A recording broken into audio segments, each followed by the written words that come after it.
Magtatagulan na, di nyo pa rin kukulayan yung drawing nyo. Ano pa bang sign ang inaantay nyo? Ito, sa Laguna lang to. Bukod sa napakalinis, meron din silang napakalamig na tubig at may napakaganda pang tanawin. Ano pang iniintay nyo? Tara na, Sprite Falls lang to mga tropa. So ayun mga tropa, from Tondo nga pala, pumunta nga pala tayo ng Marcos Highway sa Michel Pugon dahil doon tayo magkikita-kita. As usual mga tropa, na late na naman tayo. Pero okay lang yan, at least lagi tayong maaga sa trabaho. Yung iba kasi dyan magaling lang sa ride eh. Pag sa trabaho laging late, ano yun?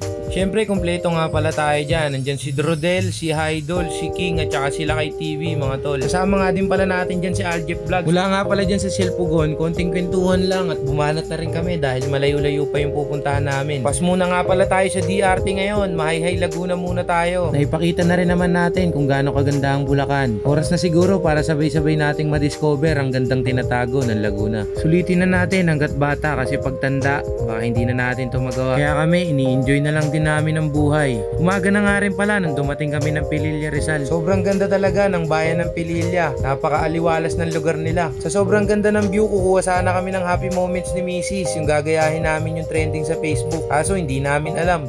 Susunod na lang pala, antayin na lang namin malaos, pausuhin na lang namin ulit. Nung dumaan nga pala kami dito sa Lumban, bigla ako naalala nung nagliti kami. Kasi hindi kami nakahinto rito dahil gabi nga kami dumaan nun. Sobrang ganda talaga ng tanawin dito mga tropa. Talagang mapapahinto ka talaga. Hindi pa pwedeng hindi ka hihinto kung dadaan ka rito. Dumiretso na rin nga pala kami niyan. Pagdaan nyo nga pala dito sa May Luisiana mga tropa, dalawang daanan pala yan, pa letter Y. Dito kayo sa may bandang kanan lumiko. Kasi mapapalayo kayo kung dun pa kayo sa kaliwa iikot. Pag nakita nyo na nga pala tong parking area nila, may mga mag-a-assist naman sa inyo dyan. At yan si tatay, sobrang bait niyan sa amin. Malawak at mahaba naman yung parking area nila. Ngayon ituturo naman sa inyo kung saan nyo ipaparada yung motor. Kung sakali nga palang may magaganda kayong mga helmet or kahit ano pang dalahin na iiwanan nyo sa motor, pwede nyong iwanan dahil maghapon naman sila nagbabantay. Siguradong safe naman yung mga gamit nyo. Baling dalawang daanan nga pala papunta dun sa Sprite Falls. Tulad dito kila tatay, magbabayad ka ng parking, may babayaran din ng 20 pesos para padaanin ka nila. Private road nga pala yung daanan kaya may bayad kami na 20 pesos kada isa. Pero kung pinili naman namin na doon na lang kami sa walang bayad, medyo matarik din yung dadaanan. Mas okay na siguro yung 20 pesos kaysa mapilayan ako. Magkano magpahilot ngayon ha?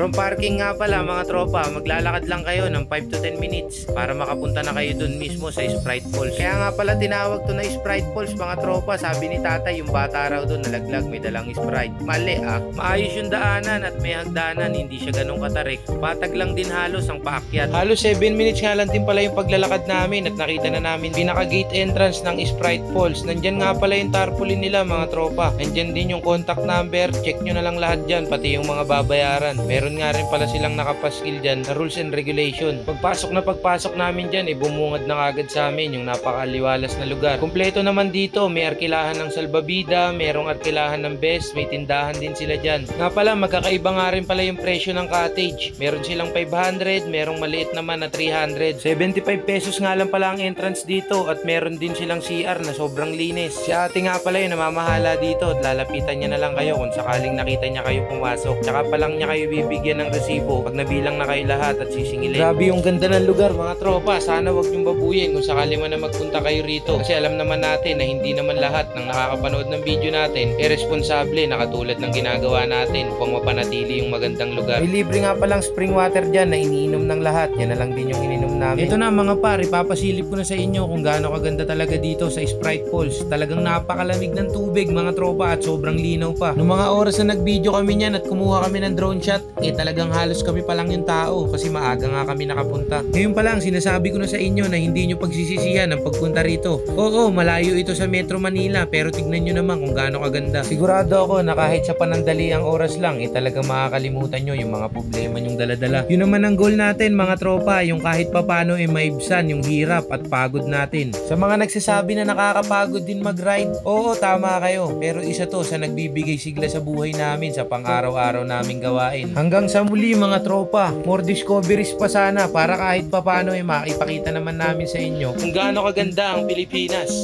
Peace!